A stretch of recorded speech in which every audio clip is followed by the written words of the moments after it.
Now, your VA is going to get all that crap filled in anyway, but you don't. If you're the one calling, you don't even need to fill in the bottom if you don't get past the middle. If I can't buy it with owner financing and I can't lease purchase it, what is the only other way I can buy a free and clear house?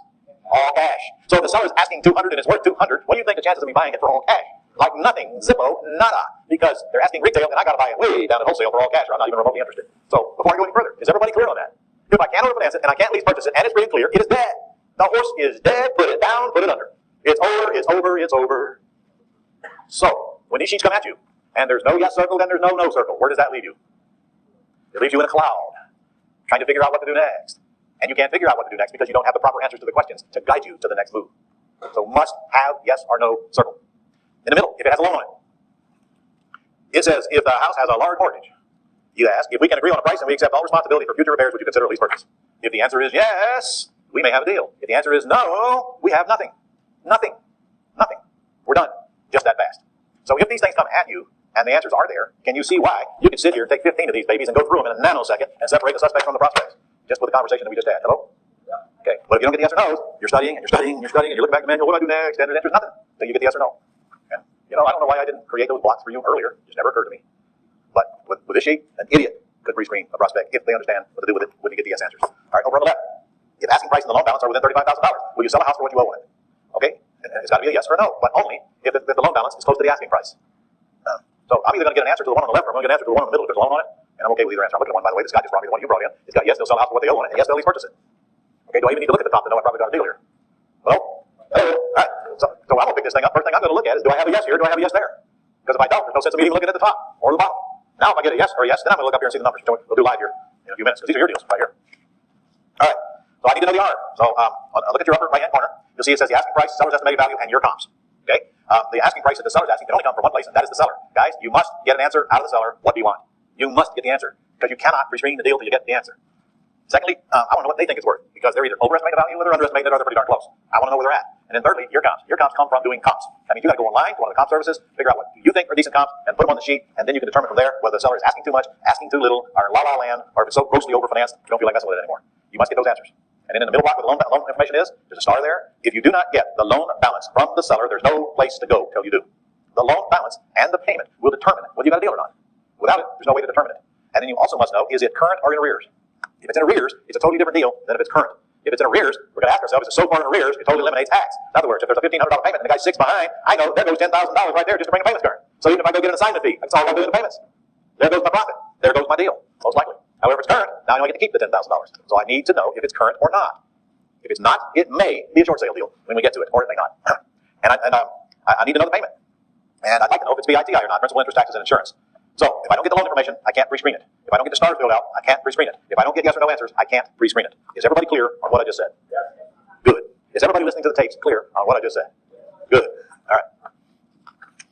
So what am I looking for? On the next page, page 43, page 44, page 45, there's really only a handful of types of houses that are coming after me. The first one is the payments are current and it's in good condition. That is actually going to be most of the houses that you call FSBOs on. It's current or it's in good condition. If you look over the next page, it's good condition and the payments are in arrears. So either the payment, if it's in good condition, the payments are either in arrears or current, one of the two. And we'll discuss our options based on that. And then on the next page, the payments are current but it's in poor condition, or the payments are in arrears and it's in poor condition. Okay, what else is there? That's it. All right. So on page 43, here are our options. Now, let's start with good condition and current. If it comes at me, it's either going to have some equity, a lot of equity but a debt, or free and clear, or no equity. So it's going to have a little equity, a lot of equity plus a debt, free and clear, or it's going to be overfinanced. Got to be one of those four. If it has, got to be one of those four. Okay. So now the key is to figure out, well, all right, what do I do with it? And your answers, your options are right there. If it is has a little bit of equity, you have a choice. I can either take it subject to, or possibly buy it with owner financing, depending on where I live, whether I want to do that or not, or at least purchase it. What's the one you're going to do the most? Okay. I will tell you that if it has a small amount of equity, you're probably going to lease purchase it. Are you keeping up with me there? If it has a small amount of equity, well, you're probably going to lease purchase it unless you live in Texas. Remember, in Texas, it's the non-refundable deposits that I'm collecting that give them heartburn, not the fact really that I'm lease purchasing it. But if I lease purchase it from a seller, I can't sell it on an all-inclusive trust deed because I don't own it. So it doesn't do me any good to lease purchase a house in Texas, even if I don't give them a deposit. Plus, I'm not sure how much of the law kicks in just because I lease purchase it. I don't mess with it. In Texas, lease purchases are out. So if it has a little bit of equity, all I really got to do is ask myself, okay, are the payments low enough to where I know I could put somebody in it and collect that or more in the marketplace? Is that the house is in good condition? Seller's asking for no money. So are the payments low enough to where I know that I can cover them? And here's where your decisions come in.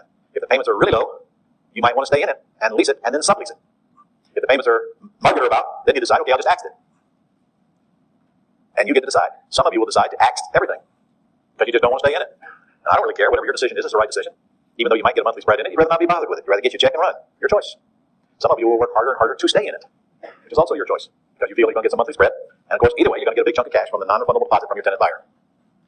Okay, if it has a lot of equity, but still has a mortgage on it, you can either take it over subject to and figure out how to pay the seller the difference between what you agree upon buying it for and the loan balance. And I can tell you that when I do that, I only make them one offer.